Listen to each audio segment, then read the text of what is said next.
Bom dia, bem-vindo à Opinião Pública desta manhã, altura em que o Orçamento do Estado para 2013 começou a ser debatido na especialidade, esta manhã, no Parlamento, uma discussão que já acompanhamos. Queremos ouvir esta manhã a sua análise ao documento que está a ser discutido. Perguntamos se concorda com a necessidade defendida pelo Governo de aumentar a carga fiscal. É deste orçamento que o país precisa para equilibrar as contas públicas e reduzir o déficit, e que alterações gostaria que fossem introduzidas antes da aprovação final. Participe através dos números do telefone 21416-1147 ou então 21416-1148. Pode participar também enviando um e-mail para opiniãopublica@sic.pt ou então para a página do programa em sicnoticias.sap.pt/opinião pública.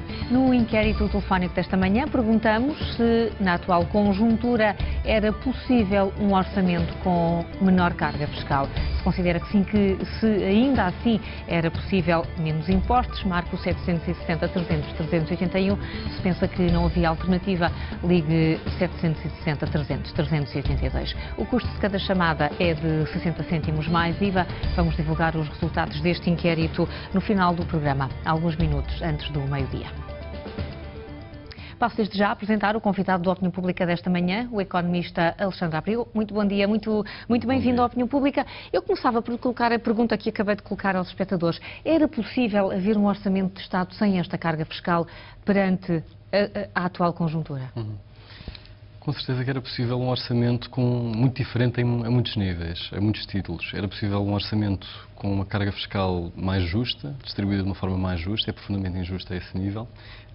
E, sobretudo, era possível um orçamento de Estado que não salvaguardasse determinadas componentes da despesa que o Governo opta sobre as quais opta por não atuar, atuando em contrapartida sobre outras componentes que são essas sim bastante mais importantes do ponto de vista quer social, quer do ponto de vista do desenvolvimento e do crescimento da economia. Para me explicar um pouco melhor.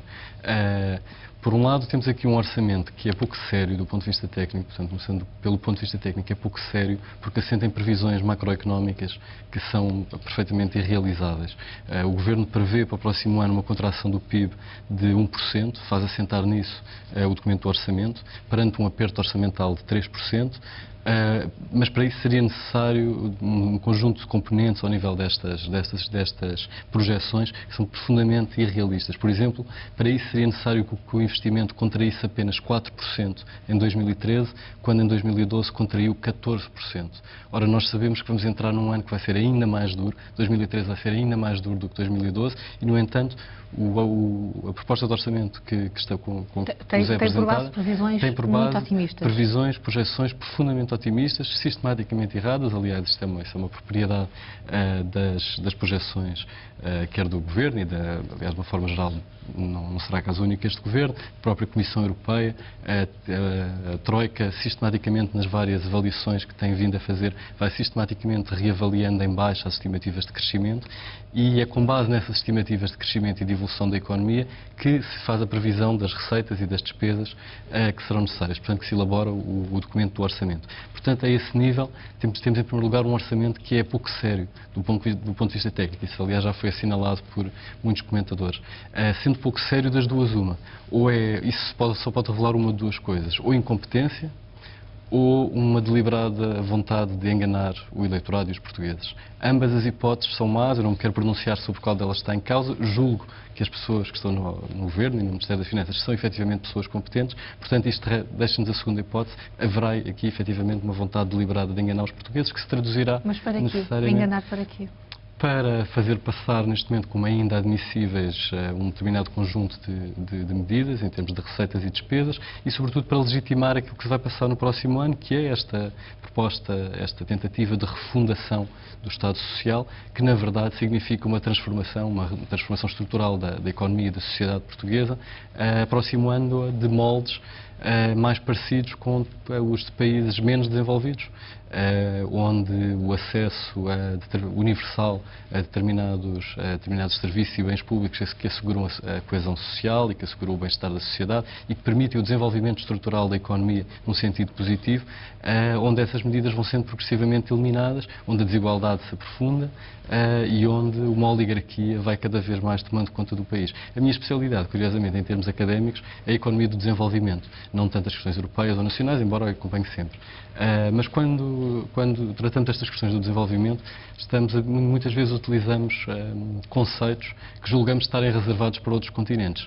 O subdesenvolvimento reservado à África, por exemplo, a oligarquia reservada para o caso da Rússia, quando falamos sempre dos oligarcas. A verdade é que nós estamos neste momento, aqui em Portugal, perante um processo de subdesenvolvimento. Nós estamos aqui em Portugal, somos num país em vias de subdesenvolvimento e em vias de ser cada vez mais capturado por uma oligarquia, quer dizer, por um grupo muito reduzido de grupos económicos com um poder, uma grande concentração, um grande poder de mercado em determinadas áreas, sobretudo financeiras, mas também nos bens não transacionáveis, e que assim dessa forma não conseguem realizar as funções que deles se lhes espera. Portanto, o senhor concorda com a análise que ouvimos de outros analistas de que estamos perante um retrocesso civilizacional? Penso que isso não há grande dúvida que será o caso. Eu penso que até o próprio Governo já se viu obrigado a reconhecer isso. O argumento da parte do Governo é que não temos alternativa se não passar por este retrocesso em vista de erros do passado. E não concorda com esta ideia de que temos que emagrecer, empobrecer, é a expressão até do Primeiro-Ministro, temos que empobrecer para depois poder crescer. Não lhe faz sentido este princípio? Infelizmente esse argumento é falacioso, porque a lógica económica que o Governo apresenta passa por comprimir a procura interna, de modo a reduzir o déficit externo. Isso está a acontecer? Isso está efetivamente a acontecer, mas não por mérito das medidas aplicadas pelo Governo, mas sim por fatores externos que não têm sido muito divulgados, em particular a cotação do euro face ao dólar, uma vez que se formos atentar na evolução das exportações nos últimos meses, é sobretudo para o exterior da zona euro e não para dentro da zona euro que efetivamente houve esse aumento das exportações. E isso é visto como um dado positivo, porque significa que Portugal está a alargar os mercados. E é efetivamente positivo, é positivo. Não ponho isso em causa, é efetivamente um facto positivo. A questão é que resulta de uma evolução conjuntural da cotação do euro face ao dólar, que aliás já tem vindo a ser invertida nas últimas semanas, já com reflexo no comportamento das exportações que voltaram a reduzir-se. E não traduz qualquer resultado das medidas extremamente duras que o Governo tem vindo a aplicar, de modo a embaratecer o custo do trabalho, que era a lógica que inicialmente era apresentada como a solução. Ao fim e ao cabo, embaratecer o custo do trabalho, de modo a tornar as nossas exportações mais competitivas e, por essa forma, voltar a crescer. Sucede que isso não é possível, porque o grande problema das exportações portuguesas não é um problema de custo do trabalho, são problemas diversos, mas é sobretudo um problema do padrão de especialização, é sobretudo um problema ao nível da gama de produtos e serviços que Portugal exporta e da impossibilidade de passar para produtos e serviços e bens e serviços de gamas com maior valor acrescentado, num contexto em que o próprio Estado se vai minando a si próprio nos instrumentos de que dispõe para poder promover esta transformação estrutural. Nós já abdicamos da autonomia monetária e cambial, não é? Como é sabido, acabámos de atar as nossas próprias mãos através do Tratado Orçamental assinado há poucos meses, perdendo grande margem de manobra ao nível da política orçamental. A nível da política comercial temos restrições extremamente significativas decorrentes da pertença ao OMC e das próprias normas internas da União Europeia. A nível de política industrial ainda há alguma margem de manobra, mas de uma forma geral é subutilizada. Por exemplo, a questão do crédito, que é uma questão fundamental e estratégica. Muitos pequenos e médios empresários sentem isso com grande peso. Por exemplo, o INE tem um inquérito à conjuntura do investimento, onde é perguntado aos empresários se sentem ou não restrições à expansão do investimento. Nos últimos resultados, 60% disseram que sim, e sabemos que é o investimento que cria emprego. Por outro lado, quando se lhes pergunta quais são essas restrições, em primeiro lugar e de longe o que apontam é falta de procura. Logo, esta estratégia do Governo de comprimir a procura interna, obviamente tem um efeito destrutivo ao nível do investimento interno e tem provocado falências em massa.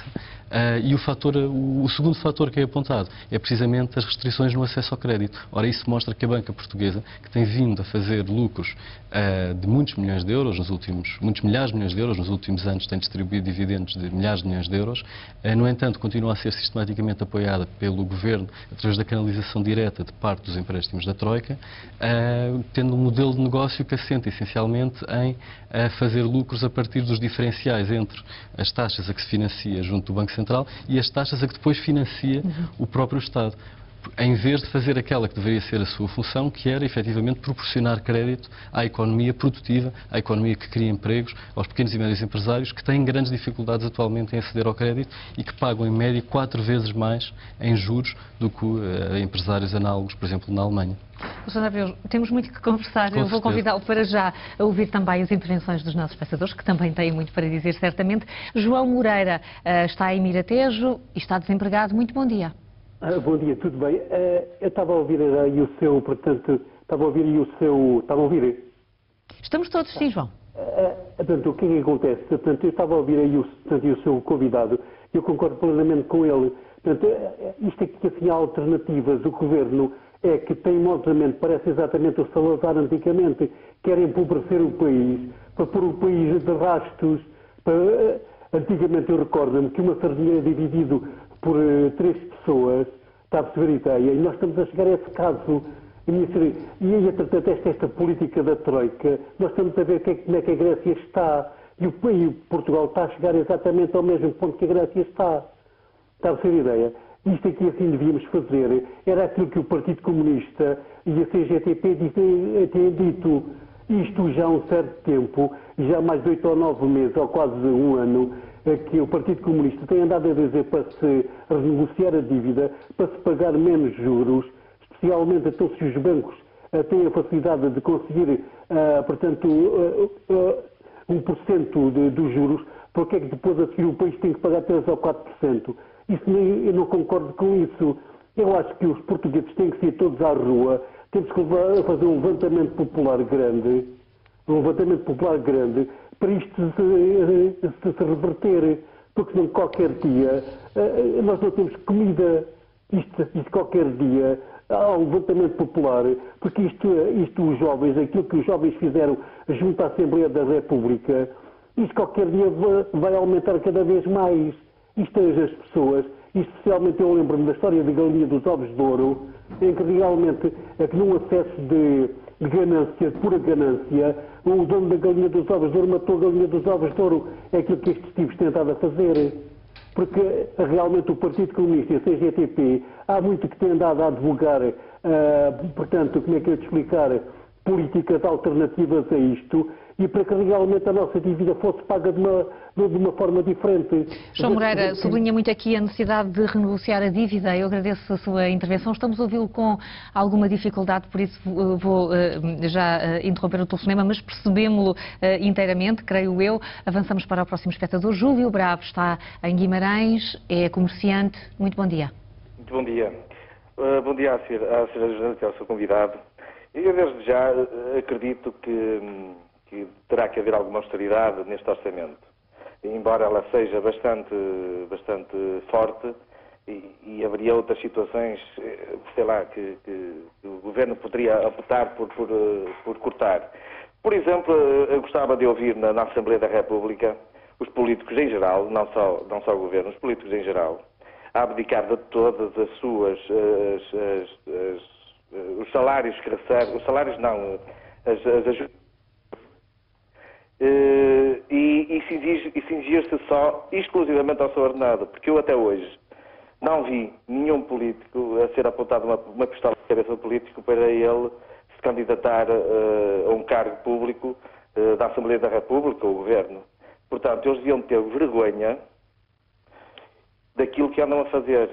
E nós, população em geral, ao ver que faziam esse esforço, sentíamos-nos mais, moralmente, mais aptos a aceitar essas coisas. Muito obrigado e um bom dia. Júlio Bravo, nós é que agradecemos. Muito bom dia para si. Agora a opinião de Joaquim Salsinha, que está em Torres Novas. É pedreiro. Bom dia. Bom, penso que é claro que o Joaquim Salsinha não está em linha neste momento. Avançamos para o Porto. Augusto Cavaleiro é a guarda prisional. Bom dia. Bom dia. Bom dia, Augusto. Bem-vindo. Eu gostaria de agradecer desde a oportunidade que me deram de participar na opinião pública. O seu convidado já disse quase tudo. Pouco mais há a dizer sobre este injusto orçamento. Mas sei que haveria alternativas a este orçamento. Desde já o telespectador anterior disse uma grande verdade. E estes senhores que nos governam não têm moral absolutamente nenhuma para nos governar. Nós, portugueses, andamos há 38 anos a ser enganados por estes senhores. E eles já deram mais que provas que nós não precisamos deles. Nós não precisamos de pessoas que nascem para a política, ficam ricos, o país está cada vez mais pobre e eles põem lá os amigos, fazem o que querem do nosso dinheiro. E nós, portugueses, estamos de braços cruzados. E eles, num ano em que somos obrigados a trabalhar quase de graça, eles estão a empobrecer a mão de obra. Querem-nos fazer de nós os chineses da Europa. E esses senhores tiveram um aumento de 960 euros, mais ou menos. Eles têm cartões, têm carros, gasolina paga pelo Estado. Eu tenho que ir trabalhar com a minha gasolina e com o meu carro. É inadmissível. Eles poderiam também cortar nas PPPs, poderiam cortar nas fundações, se calhar não precisavam cortar nas reformas dos velhinhos, se calhar trabalharam uma vida inteira, e agora têm 200 euros de reforma, e esses 200 euros vão para a medicação. Nós andámos a ser enganados por estes senhores. É inadmissível. O povo gosta, no dia das eleições, dizer: "Ei, eu vou exercer o meu direito de voto", levantam a mão e andam todos contentes com os senhores. Os senhores andam na rua a beijar os meninos, a apertar a mão às peixeiras. O povo é o mais importante do mundo. No dia em que ganham as eleições, o senhor que ganha as eleições, já ninguém se chega a ele. Já faz o que quer, é o todo-poderoso e não se lembra das promessas que fez ao povo. E este senhor, nosso primeiro-ministro, fez um contrato com o povo para chegar onde está e literalmente rasgou o contrato, faz exatamente o contrário daquilo que ele prometeu. É inadmissível. Já para terminar, quero dar a oportunidade às outras pessoas para expressarem a sua opinião. Muito rápido. A mim não me admira pessoas com 60 e muitos anos, 70, e já vou falar dos 50 para cima. Agora, pessoas, cidadãos com 40 anos, com 30 anos, com 28 anos, ainda será que não viram que estes senhores não nos servem?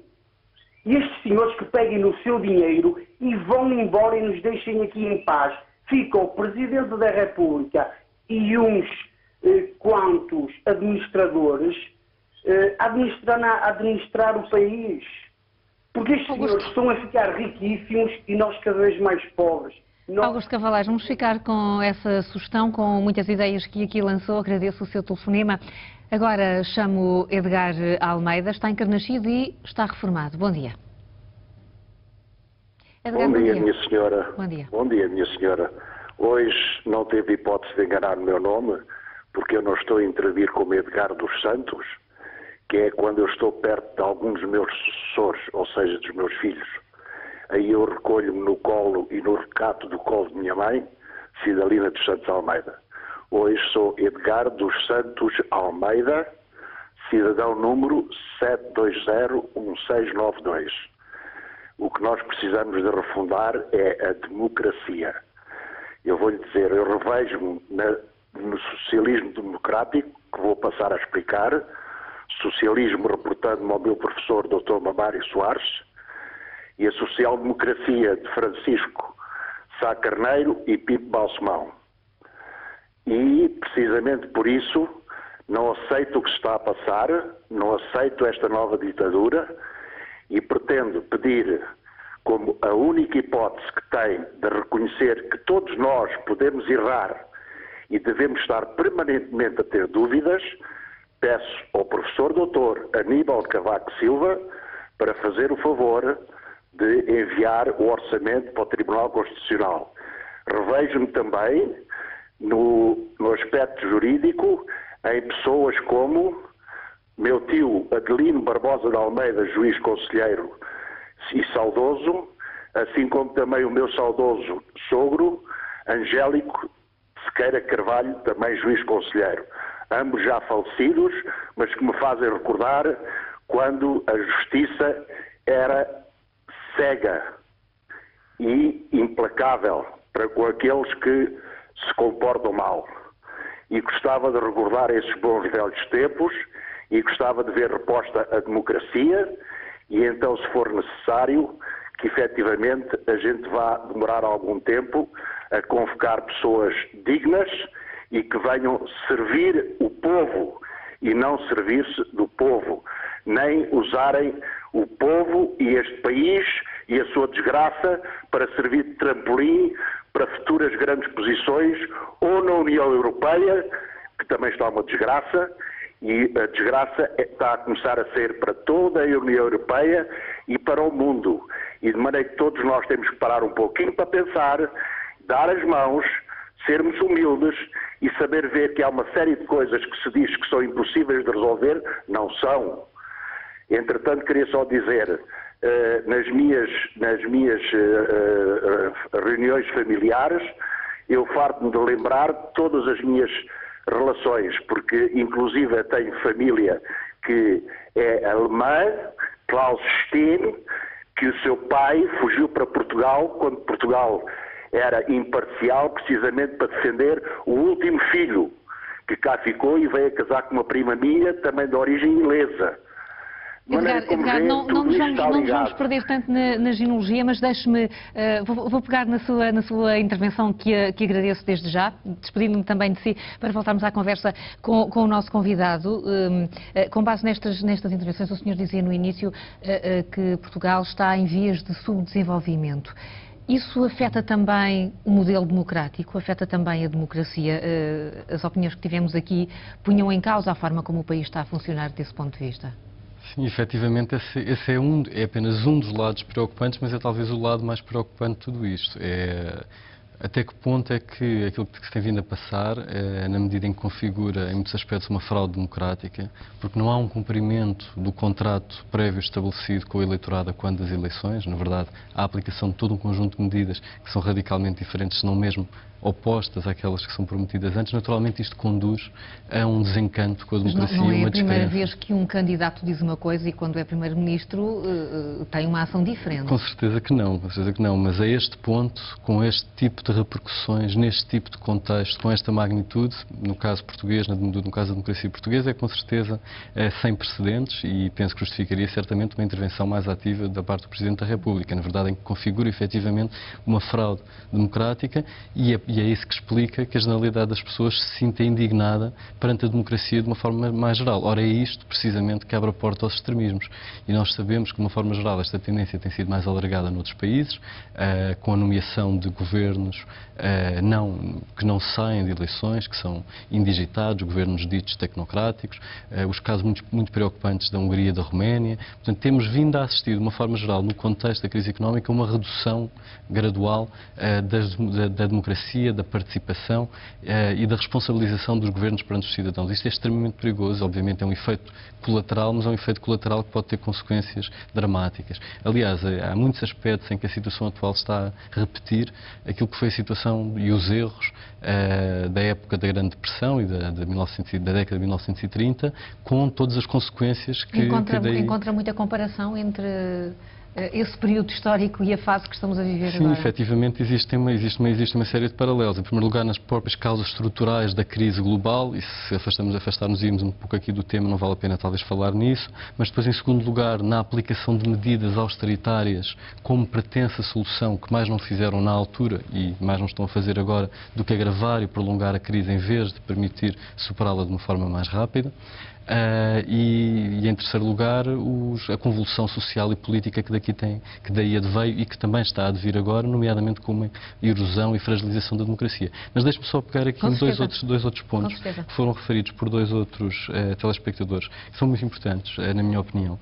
Uma tem a ver com a questão da responsabilização dos políticos. Naturalmente que, tal como estávamos aqui a falar, há aqui aspectos fraudulentos na relação entre os governantes e o eleitorado.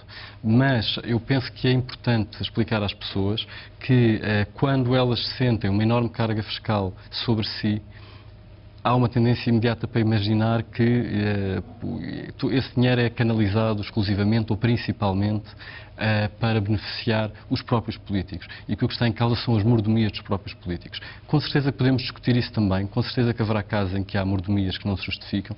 E realmente não consigo perceber porque é que 2 mandatos na Assembleia da República dão direito a uma pensão vitalícia. Há todo um conjunto de questões que poderíamos discutir, mas é preciso que as pessoas saibam que a dimensão total, quando atentamos à magnitude das despesas que estão relacionadas com a remuneração e os diferentes privilégios da classe política, são uma parte menor do problema. A grande parte do problema são os benefícios que advêm a terceiros, nomeadamente grupos económicos e a determinados segmentos mais privilegiados da sociedade portuguesa, que foram capazes de capturar o Estado através de uma relação de promiscuidade de diferentes tipos, circulação de postos governamentais para conselhos de administração, proximidade social e cultural, etc. Mas é por aí que esse é que é o grosso E coloca problema. também as parcerias público-privadas? Naturalmente, isso leva-me para o terceiro ponto que eu gostaria de focar aqui, referindo-me ao comentário do telespectador Joaquim Salsinha, que falou na questão das alternativas. É preciso termos presente que a questão das parcerias público-privadas é precisamente um caso destes que eu aqui estava a referir. As parcerias público-privadas, no seu cômputo geral, garantem uma rendibilidade anual média, porque os contratos são diferentes, mas garantem uma rendibilidade média anual de 10% às partes contratantes com o Estado. Ou seja, o Estado contratou com diferentes grupos empresariais um conjunto de contratos, negócios, parcerias que garantem 10% de rendibilidade anual, num contexto em que toda a economia está a comprimir, em que as pessoas perdem salários, em que a generalidade das pequenas e médias empresas estão a falir ou têm grande dificuldade em subsistir. Houve um conjunto de contratos que garantem por décadas uma rendibilidade média anual de 10% aos grandes grupos económicos portugueses, comprometendo o Estado em dezenas de milhares de milhões de euros durante as próximas décadas. Isto é completamente inadmissível. Outro ponto, a questão da dívida. É constantemente utilizada a expressão a ajuda externa. Não convém termos presente que é um empréstimo e não donativo. Não é? Estamos todos a pagar os juros. Exatamente, estamos todos a pagar os juros. Dessa suposta ajuda que não é é objetivamente um empréstimo. E outros argumentarão que, uma vez que não há acesso aos mercados, é ajuda nesse sentido, porque não seria possível financiar-nos estas taxas de juros. Mas não deixa de ser uma ajuda extremamente envenenada. Por exemplo, há que terem atenção, estes 4 mil milhões de que se anda a falar, como sendo necessários cortar para refundar o Estado Social e que na prática vão significar uma perda de qualidade, uma degradação generalizada da universalidade e da qualidade dos serviços públicos essenciais como a saúde e a educação, esses 4 mil milhões seriam obtíveis igualmente se houvesse uma redução em 2% dos juros pagos no empréstimo da Troika, cuja taxa média anda pelos 3,5%, 3,5%, 4%. Bastaria que esses empréstimos de países que se financiam praticamente a 0%, no caso da Alemanha até a taxas negativas, em alguns casos, bastaria que, em vez de 3,5%, 4%, os juros fossem de 1,5%, 2%. O ideal seria até que não houvesse juros adicionais, mas pronto. Mas bastaria que esses juros fossem de 2% inferiores para não ser de todo necessário estarmos aqui a falar desta questão da refundação do Estado Social, para não ser possível argumentar que o Estado Social que temos não é sustentável. Na verdade, o que está aqui em causa são opções políticas. E eu penso que foi o mesmo telespectador que falou na questão dos contratos quebrados. A questão é profundamente política. Tem realmente a ver com quais os contratos que o Governo opta por manter e quais os contratos que o Governo opta por quebrar. Aqueles que têm optado por manter são essencialmente as PPPs, são essencialmente a intocabilidade das condições da dívida e dos novos empréstimos que estamos continuamente a contrair. A dívida é uma bola de neve que não vai parar de crescer.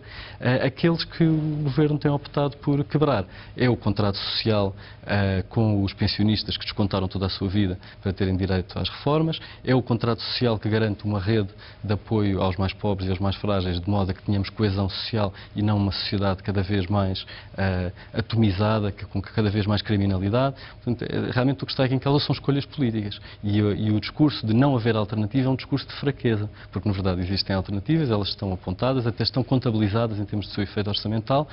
Felizmente as pessoas, do meu ponto de vista, naturalmente, estou aqui também a transmitir a minha opinião, mas felizmente começa a haver uma consciência crescente de que o caminho atual é que realmente não é alternativa. Vamos ver o que pensa nesse sentido Ernesto Machado. Acompanha-nos da Ribeira Grande, está reformado. Muito bom dia. Bom dia, muito bom dia para o seu convidado e para si. E a minha opinião é essa.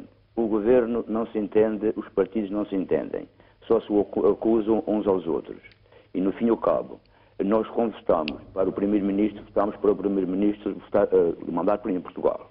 E não ser mandados pela troca, pela chanceler alemã, nem por coisa. E uma vez que o governo está empenhado em safar Portugal da dívida, em vez de ganhar balúrdios de ordenados, ter as mordemerias que tem, como um convidado já, um espectador já disse, que corte no seu ordenado para 1.000 euros por mês, quer os deputados, quer os primeiros ministros, quer os diretores de todas as empresas privadas com o Estado, em vez de tirarem aos miseráveis que não têm dinheiro para comer. Com um indivíduo que ganha 400 euros por mês para pagar água e luz e renda de casa, não tem dinheiro para comer. E a crise não chegou ao bolso, nem dos seus deputados, nem do Primeiro-Ministro, nem do seu Presidente da República, porque eles ganham 4 ou 10 vezes mais do que o miserável de um camponês que trabalhou todo o ano e que descontou toda a vida. E mais uma, eles estão a tentar tapar o sol com a peneira, porque tem dado nas notícias em que o subsídio de Natal era cortado 50%, tem que ganhar até 1.000 euros, e onde é mentira. Cortaram cerca de 75%. E eu reclamei, quando vi a minha conta, e o que é que me disseram? Não, é que há um decreto-lei em que diz que é multiplicado de 1,2 por ordenado máximo, e é esse tanto que é pago. Ora, quem ganha 1.000 euros, se desconta 50%, não desconta 75%. E é isso que o Governo vem a dizer. O que é certo é que eles cortem o seu ordenado para 1.000 euros, uma vez que estão com tanta vontade de safar Portugal da dívida em que eles se meteram, porque a dívida não fomos nós que a fizemos, foram eles em fornecer bancos que faliram, que no fim nunca sabe esse dinheiro para onde é que foi parar. Tudo o que eles estão a fazer, eles saem para fora, não comem do seu bolso, é só o seu orçamento familiar em casa. E certamente que a crise não mexe com eles. Então, ouço o nosso Primeiro-Ministro e o seu Presidente da República dizer assim: não, vamos cortar todos os deputados, todos os ministros, durante um ano ou durante 2 para 1.000 euros. Porque se um português pode viver com 400 euros, eles também podem viver com 1.000 euros. É a proposta que fica do Ernesto Machado, a quem agradeço a intervenção. Muito bom dia, da Ribeira Grande, agora para o Funchal. José Fernandes, está reformado. Bom dia. Bom dia. Bom dia. Bom dia. Bom dia, professor. Agora, para dizer, já está bastante tempo para falar, mas nunca teve o cachorro, foi? E então eu quero dizer que o governo está sem. Verdade, quando o Sr. Barroso e o Sr. Paulo Portas estavam no governo, o Sr. Primeiro-Ministro do Mar, depois ele pensou logo, vai ser 2 submarinos. Com esse dinheiro que ele gastou nestes 2 submarinos, se tivesse mandado arranjar 12 aviões para apagar o fogo, era melhor. Depois entrou o PS no governo, era tanto mal. Mas eles já sabem que esse dinheiro que eles gastaram nos submarinos, que o país já começou a descer de falta de dinheiro. Eu nunca falei nisso. Só que agora veio aquele ministro, parece um padre a falar, o ministro que está agora, o ministro das Finanças, eu não sei qual igreja que ele sei, que lá até falou na televisão, a dizer, estão-me vendo, e cá que vem, olha, dá mais um orçamento. Estão-me vendo, os portugueses vão ver aqui, estão-me vendo, era mais um orçamento que vinha para os portugueses. E hoje está tudo pobre aqui, a pedir esmolas, a roubos em cima de roubos. Mas ninguém fala nisso, o povo vai estar tudo bem. Os 2 submarinos que eles fizerem, Se pegassem tudo, em todos o governo está, o governo todo, se pegassem todos lá para dentro e à procura de trabalho para o outro lado, como está mandando os jovens à procura de trabalho, era todos lá para dentro. Coloca aqui o exemplo da compra dos submarinos como um momento em que o país perde dinheiro e não aposta no investimento. Aqui fica esta ideia. Obrigada, bom dia. José Pereira está desempregado, fala de Coimbra. Bom dia. Bom dia. Olha, portanto, costuma ser um ditado velho, que casa onde não há pão, todos ralham e ninguém tem razão. Pois o nosso país está assim, não é? Quer dizer, eu vejo muitos comentadores políticos a falarem, todos pensam que têm razão. Eu até agora, soluções deles, e vejo esses comentadores políticos, a grande parte deles já passaram pelo governo, já foram deputados, já foram sei lá o quê neste país. O que é certo é que continuamos a ser, portanto, orientados, que é assim mesmo, orientados, e o povo continua a acreditar que há soluções para este país, e a única solução que eu acho que este país tem é que todos devíamos trabalhar. Eu neste momento estou desempregado, mas faço todos os esforços para arranjar emprego. E neste momento tenho já uma proposta para trabalhar, porque eu não me dou sem trabalhar. O que é certo é que neste país, grande parte daquilo que eles chamam solidariedade e essas coisas todas, portanto, há muita gente que quer receber ao fim do mês e não trabalha. Eu tenho casos de pessoas que trabalham na função pública e que me dizem, há muitos funcionários públicos de grande qualidade, de grande prestígio e que honram o trabalho que fazem. Mas, infelizmente, como em todas as profissões, há gente que gasta aquilo que não, portanto, que não produz. Que não produz. Há muitos exemplos e eu podia lhe dar alguns, mas não vale a pena porque há outras pessoas a querer intervir. O que é certo é que neste país gasta-se demais para aquilo que nós produzimos. Eu tenho um filho que está no estrangeiro e que me diz, pai, se tu só queria que visses a organização portanto, do sítio onde eu trabalho. Nós ali temos que produzir porque senão há outros para o nosso lugar. E nós neste país vivemos já, parece que estamos a viver todos à sombra da bananeira e do sol. Onde é que está o seu filho, José? O meu filho está no Luxemburgo. Está no Luxemburgo. José Pereira, muito obrigada pelo exemplo que aqui trouxe. Muito bom dia. No Porto está Maria Sousa, que é reformada também. Bom dia. Bom dia, menina. Eu sobre o orçamento já pouco tenho a dizer ou nada, só vou dar uma chegadinha. Eu gostava que o Sr. Primeiro-Ministro e o Sr. Presidente da República vivessem com uma reforma de 400 euros e ter numa cadeirinha de rodas uma irmã que tem a trissomia 21, que tem 57 anos e recebe 200. E foi a uma junta médica e os médicos disseram que ela que não estava incapaz de se mover sozinha. E eu gostava de fazer essa pergunta, se eles conseguiam viver para a medicação dela, para as fraldas e para tratar dela com 200 euros que ela tem de reforma. Maria Sousa, aqui fica também esta ideia. Agradeço o seu telefonema. Muito bom dia. Vamos ouvir mais um espectador que está em Alverca do Ribatejo. Francisco Carvalho é técnico de manutenção de aeronaves. Bom dia. Olha, bom dia para si e para o seu convidado. Estou sim? Sim, estamos a ouvi-lo, Francisco. Olha, passa-se o seguinte, em relação ao Orçamento de Estado, acho que o Governo foi pela parte mais fácil, cortar aos trabalhadores, porque eles não querem cortar as regalias que eles têm. Eu gostava de saber, se eles têm o seu vencimento deles, que não é pouco, porque é que andam com carros do Estado? Basta a gente ir ver à porta dos quartéis os comandantes a saírem com carros do Estado. Ao fim de semana, andam com os carros com gasóleo e gasolina pago por nós. Os senhores deputados, diretores-gerais das finanças e outras entidades do Estado com carros, eu gostava de saber se que o vencimento deles não dava para eles andarem com os carros dele. Eu ando que o meu tenho que o pagar. Porque é que, se eles pedem sacrifícios ao povo português, por exemplo, eu comecei a trabalhar aos 19 anos e quando chegar à minha idade de reforma, não tenho reforma. E também gostava de saber porque é que os seus deputados, ao fim de 8 anos, têm direito à reforma por inteiro. Porque é que, por exemplo, a senhora Presidente da Assembleia da República é reformada, deve ter uma ou duas reformas, porque ela foi juiz do Tribunal Constitucional, deve ter sido advogada, juíza, e agora está a receber o vencimento. Porquê é que não cortam nessas regalias para o povo português compreender?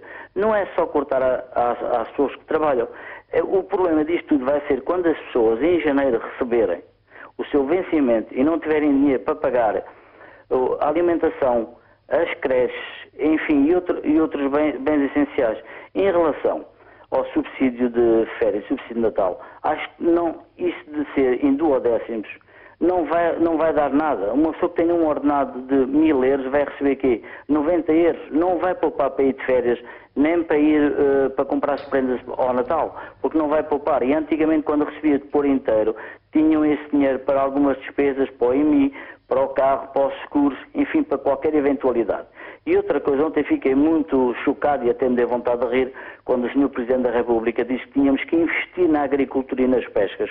Quando ele foi Primeiro-Ministro, entrava não sei quantos milhões por dia dos fundos comunitários. Ele acabou com a nossa frota. Vendeu a nossa frota aos outros países, acabamos com os nossos barcos. A agricultura era subsídios por tudo e por nada. E acho lamentável 20 anos depois ver dizer que temos que investir na agricultura. E outra coisa, os funcionários públicos estão a pagar e vão pagar a maior fatia. O Sr. Cavaco Silva, quando foi Primeiro-Ministro, reduziu para uma taxa quase a zero de desempregados, porque meteu centenas de milhares de pessoas no funcionalismo público. Foi o Primeiro-Ministro da Europa com mais baixa taxa de desemprego. Agora estamos a pagar isto tudo. Acho lamentável o povo português estar a pagar, principalmente os velhinhos. E outra coisa que eu me lembrei agora. O Sr. Ministro da Solidariedade Social, quando entrou para o Governo, ia de mota. Agora de certeza que já não vai de moto, vai de BM, como eu vi no outro dia. E depois vem cortar aos velhinhos que estão acamados. Há pouca ajuda que esses velhinhos têm. Acho Francisco, que eu peço desculpa, eu vou mesmo ter de o interromper. Infelizmente já ultrapassamos o nosso tempo, nem vamos ter tempo de voltar a falar com o nosso convidado Alexandre Abreu, a quem agradeço muito a presença nesta opinião pública. Só temos tempo, de facto, para olhar os resultados do inquérito telefónico. Recordo, em primeiro lugar, a pergunta: na atual conjuntura, era possível um orçamento com menor carga fiscal? 84% dos espectadores consideram que sim, que era possível um orçamento alternativo nesta matéria. 16% têm opinião contrária. A opinião pública termina aqui. Já a seguir, a Marta Atalaia atualiza toda a informação no Jornal do Meio-Dia. Bom dia.